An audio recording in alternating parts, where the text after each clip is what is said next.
Hi అండి, అందరికీ నమస్కారం. ఈ వీడియోలో మనం కోలార్ మార్కెట్లో ఈ రోజు ఇప్పటివరకు జరిగినటువంటి వేలంపాట ప్రకారం నాటికాయల విషయానికి వస్తే గనక 50 రూపాయల నుండి 180 రూపాయల వరకు టాప్ రేట్ అనేది పడిందండి. ఇప్పటివరకు అయితే గనక 20 ఇంకా 30% మండీలో మాత్రమే యాక్షన్ కంప్లీట్ అయిందండి. టాప్ రేటు 180 రూపాయలు. యావరేజ్ మార్కెట్ మీరు గమనిస్తే గనక 50 రూపాయల నుండి 140 రూపాయల వరకు యావరేజ్ మార్కెట్ అనేది రన్ అవుతా ఉందండి. ಕೋಲಾರ ಮಾರ್ಕೆಟ್ ಅಲ್ಲಿ ಇವಾಗ ತನಕ ನಡೆದಂತ ಆಕ್ಷನ್ ಅಲ್ಲಿ ನಾಟಿಕಾಯಿ 15 ಕೆಜಿ ಬಾಕ್ಸ್ 50 ರೂಪಾಯಿಂದ ಹಿಡಿದು 180 ರೂಪಾಯಿ ತನಕ ಟಾಪ್ ರೇಟ್ ಅನ್ನೋದು ಹೋಗಿದೆ. ಆವರೇಜ್ ಮಾರ್ಕೆಟ್ ನೋಡೋದಾದ್ರೆ 50 ರೂಪಾಯಿಂದ ಹಿಡಿದು 140 ರೂಪಾಯಿ ತನಕ ಆವರೇಜ್ ಮಾರ್ಕೆಟ್ ಅನ್ನೋದು ಹೋಗಿದೆ. ಇವಾಗ ತನಕ ಒಂದು 20 30% ಮಂಡಿಯಲ್ಲಿ ಮಾತ್ರ ಆಕ್ಷನ್ ಕಂಪ್ಲೀಟ್ ಆಗಿದೆ. ಇನ್ನು 70% ಮಂಡಿಯಲ್ಲಿ ಆಕ್ಷನ್ ಆಗಬೇಕಾಗಿದೆ. ವೆಯ್ಟ್ ಮಾಡಿ ನೋಡೋಣ. ಕ್ವಾಲಿಟಿಗೆ ಬಂದಿದ್ದಾದ್ರೆ ಟಾಪ್ ರೇಟ್ ಇನ್ಕ್ರೀಸ್ ಆಗೋ ಚಾನ್ಸಸ್ ಇರುತ್ತೆ. ಕೋಲಾರ ಮಾರ್ಕೆಟ್ ಇಲ್ಲಿ இப்போது நடந்த ஏலத்தில் நாடு தக்காளி 15 கிலோ கொண்ட பாக்ஸ் 50 ரூபாயிலிருந்து 180 ரூபா வரைக்கும் டாப் ரேட் போயிருக்குங்க. இப்போதுக்கு நடந்த ஏலத்தில் நாடு தக்காளி டாப் ரேட் 180 ரூபா. ஆவரேஜ் மார்க்கெட் பாத்தீங்கன்னா 50 ரூபாயிலிருந்து 140 ரூபா வரைக்கும் ஆவரேஜ் மார்க்கெட் ரன் ஆயிட்டு இருக்குங்க. இப்போதுக்கு 20% மண்டி மட்டும் ஆக்ஷன் கம்ப்ளீட் ஆயிருக்கு. இன்னும் ஒரு 70-80% மண்டியில் ஆக்ஷன் ஆக வேண்டியது இருக்கு. வெயிட் பண்ணி பார்க்கலாம். குவாலிட்டிக்கா வந்ததுன்னா டாப் ரேட் இன்க்ரீஸ் ஆக chances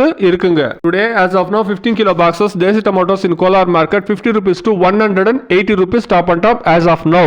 The average market is 50 rupees to 140 rupees. ఇదండి ఈ రోజు ఇప్పుడు వరకు ఉండేటువంటి టమాటో రేట్లు కోలార్ మార్కెట్ లో 180 రూపాయల టాప్ రేటు. చూస్తాం, ఇంకా చాలా మండీల్లో యాక్షన్ జరగాలి కాబట్టి వెయిట్ చేసి చూస్తాం. క్వాలిటీ కాల్ వస్తే కన్నా టాప్ రేట్లు ఇంక్రీజ్ అయ్యే ఛాన్సెస్ అనేది ఉంటుందండి. Please subscribe my channel, please like the video, please share my video to others. Thank you very much.